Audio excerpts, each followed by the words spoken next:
안녕하세요. 저는 K10번 조교 최예슬입니다. 저희 연구실은 전산사회과학 및 미래전략연구실이고요. 저희는 문술미래전략대학원에 속해 있습니다. 저희 지도 교수님은 양재석 교수님이시고요.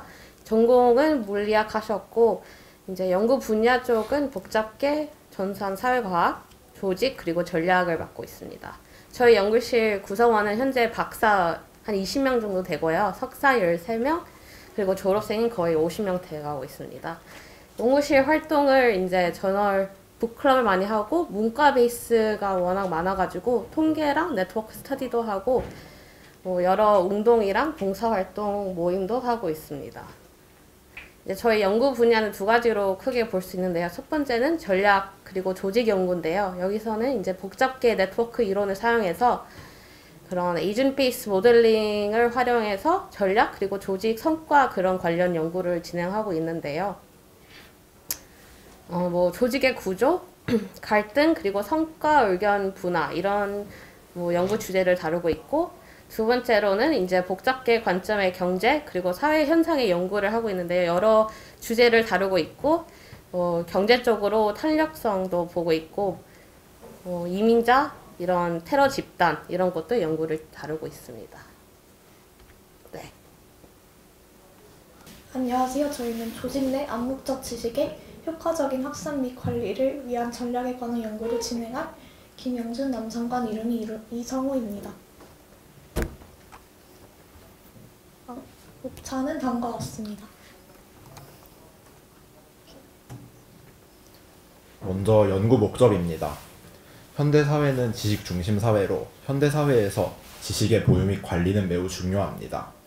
이러한 상황에서 각 조직은 지식 기반 경쟁력을 확보하고자 조직 내 지식에 초점을 두고 경영 역량을 향상시키는 전략을 사용하고 있습니다. 이에 따라서 지식의 보관 및 관리, 전파가 원활하게 이루어져야 지식 기반 경쟁력을 확보가 가능하고, 따라서 본 연구를 진행하며 각 조직 고유의 암묵적 지식을 효과적으로 전파 및 공유하는 전략을 모색해 볼 예정입니다. 네. 다음으로 암묵적 지식이란 머릿속에 분명히 존재하지만 형식으로 표현하기 어렵고 개인의 경험과 학습을 통해 체화되어 있는 주관적 지식입니다. 기업이 성공하고 생존하기 위해 필요한 지식 중 많은 부분이 암묵적 지식이므로 그렇기 때문에 그만큼 암묵적 지식의 관리가 중요합니다. 다음으로 March's Organizational Learning 모델의 개념을 설명드리겠습니다. 마치의 조직 학습 모델은 두 가지로 나뉘는데요. 조직 코드와 Exploration, Exploitation 조직 학습의 균형입니다. 먼저 조직 코드는 절차, 규범, 규칙 및 형식의 집합으로서 신념과 관습을 가진 조직 구성원은 구성원의 신념과 관습에 내재된 특성을 따르면서 조직 코드와 상호작용하게 됩니다.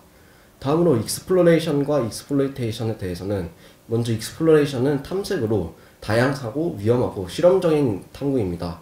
Exploitation은 착취로 선택하고 생산적이고 효율적이고 실행적입니다. 이제 이 모델의 계략도는 다음과 같은데요. 시간이 지남에 따라서 개인의 신념에 영향을 미치는 조직 코드에 의한 프로세스를 학습하게 됩니다. Learning by code는 Exploration이 되겠고 Learning from code는 Exploitation이 되겠습니다.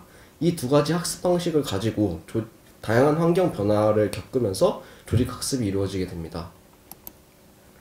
다음으로 실행 과정은 다음과 같습니다. 세 개의 차원이 존재하는데요. 현실 차원, 조직 코드 차원, 개인 차원이 있습니다. 이 모델에서 정의하는 학습 속도는 조직 내부에서 코드가 상위 그룹 내에서 지배적인 믿음에 맞게 조정될 확률로 지정되고, 조직의 개인이 더 많은 지식을 갖게 되면 지식 코드에 더 동질적으로 됩니다. 모든 개인과 코드가 각 차원에 대해 동일한 신념을 공유하는 균형에 도달하면 조직 학습이 완료되게 됩니다.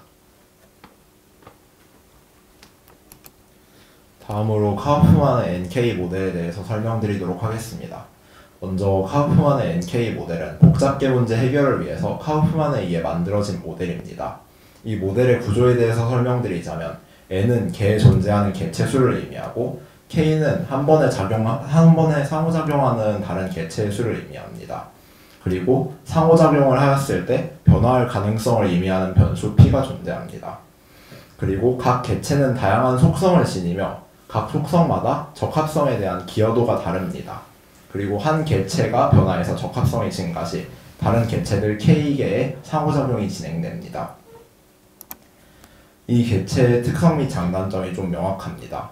NK 모델이 먼저 최적점이 존재하는데 다른 개체에 비해 가지고 있는 속성 값이 뛰어난 개체가 존재합니다. 주변의 개체에 비해. 그리고 상호작용하는 개체수 K에 따라서 네트워크가 변화하는데 기본적으로 N은 K-1 이상의 성질을 지니고 K 값이 높을수록 옆에 그림에 나온 것처럼 혼돈의 양상을 보입니다. 그리고 이 모델의 장점으로는 실제 사람들 사이의 네트워크의 전파 과정과 매우 유사하며 이 모델의 단점으로는 각 개체에 여러 가지의 특성을 부여할 수 있지만 0과 1의 형태로밖에 부여할 수 없다는 단점이 존재합니다. 다음으로 쉘링스 모델 오브 세그리게이션에 대해서 설명해 드리도록 하겠습니다. 우선 이 모델은 다인종 지역에서 다른 인종끼리 분리되어 거주하는 현상을 어떠한 시스템 내 행위자의 미시적인 메커니즘에 초점을 두어서 전체 시스템의 거시적인 행동 패턴을 분석하는 행위자 기반 모형으로 설명하였습니다. 이제 대부분의 경우 인종차별적인 이유로 인해 이러한 인종분리 현상이 일어난다고 생각하지만 쉘링은 세그리게이션 모델을 사용하여 꼭 그렇지만은 않다는 것을 보였습니다. 예를 들어 어떠한 개인이 넓은 인종적인 표현력을 가지고 있어도 이러한 개인이 모여 자신의 만족 추구를 위하여 계속적으로 이동하다 보면 인종분리 현상이 자연스럽게 일어나게 된다는 것을 보였습니다.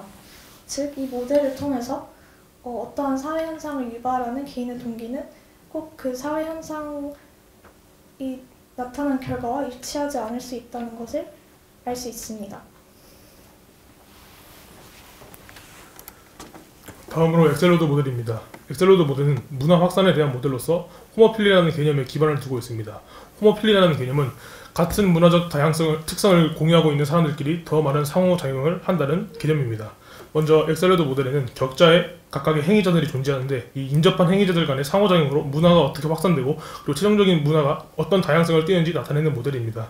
행위자의 특성은 F차원 벡터로 다음과 같이 표현될 수 있고 이 벡터의 각각의 원소는 이 행위자가 가진 특성을 의미하고 있으며 여기서는 동일한 확률로 1부터 Q까지의 자연수 중 하나로 배정되게 됩니다.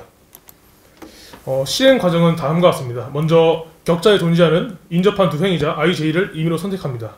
그 후 IJ가 얼마나 많은 문화적 특성들을 공유하고 있는지를 다음과 같이 계산을 하고 이 공유하는 특성의 개수에 비례한 확률로서 IJ가 상호작용하게 됩니다. 이때 이 상호작용은 IJ의 서로 다른 문화적 특성이 중 하나를 임의로 선택하고 그 특성을 갖게 만들게 됩니다. 그 후 1과 3의 과정을 반복하고 이 과정은 인접한 행위자의 특성이 모두 달라서 위 보이는 확률이 0이 돼서 상호작용을 하지 않거나 아니면 모두 같아서 변화가 없을 때까지 계속해서 반복하게 됩니다. 예를 들어서 아까 라지 F가 3이고 Q는 3인 경우에 먼저 왼쪽 그리는 격자에서 두 노드 IJ를 선택을 하고 이 IJ의 특성을 나타낸 그림입니다. 그럼 총 세 가지의 특성 중에 한 개의 특성이 같은 것을 알 수가 있어요. 따라서 3분의 1로 상호작용을 하게 되고 이 중에 제가 임의로 파란색으로 선택을 하게 되는데 이 특성이 다르죠? 얘가 같은 특성으로 변화하게 됩니다. 이를 이제 시각적으로 나타낼 수가 있는데요. 먼저 Q가 임계값보다 작은 경우에는 초기의 상태가 결국에는 최종적인 동일 문화로 변화감을 알 수가 있고 Q가 큰 경우에는 이렇게 복잡한 문화적 다양성을 가지는 것을 알 수가 있습니다. 다음으로 저희 집중연구 계획 및 의의를 이제 설명하도록 하겠습니다. 저희는 1주차 때에는 암묵적 지식과 시뮬레이션 연구 방법에 대한 문헌 조사와 더불어서 관련 사례 탐구를 할 것입니다. 그 후 위 4가지 모델 중에 이와 관련된 통일을 통해서 가장 적합하다고 생각되는 시뮬레이션 모델을 하나 설정하고 이를 프로그래밍 할 것입니다. 그 후 가상의 조직을 모델링하여 여러가지 암묵적 지식의 그 전파와 관리에 대한 시나리오를 만들 것입니다. 2주차에서는 이렇게 만든 여러가지 시나리오들을 시뮬레이션을 통해서 검토하고 이를 바탕으로 암묵적 지식의 전달과 관리에 대한 효율적인 방법을 모색하고자 합니다. 저희 연구의 의의는 기존의 다양한 선행 연구들은 암묵적 지식의 중요성을 강조하고 있긴 하지만 연구자마다 암묵적 지식을 정의하는 방법이 다 다르고 그다음에 암묵적 지식의 특성상 암묵적 지식의 양을 정확하게 측정하기 어렵습니다. 이에 근거해서 대부분의 연구가 사례 중심, 특히 개인의 경험론은 설문조사나 인터뷰 등을 통해서 이루어지고 이에 따라서 암묵적 지식의 특성에 대한 분석만 가능했을 뿐 어떻게 암묵적 지식이 조직 내에서 관리되고 이제 확산되는지에 대한 연구는 적습니다. 또한 조직 내 지식 관리에 대한 시뮬레이션 연구는 많으나 암묵적 지식을 다루고 있는 연구를 적습니다. 따라서 저희는 시뮬레이션을 통해 다양한 시나리오를 테스트 및 검토하고 최종적으로 암묵적 지식의 관리 및 확산에 대한 연구 모델을 제안하고자 합니다. 이상으로 발표를 마치도록 하겠습니다.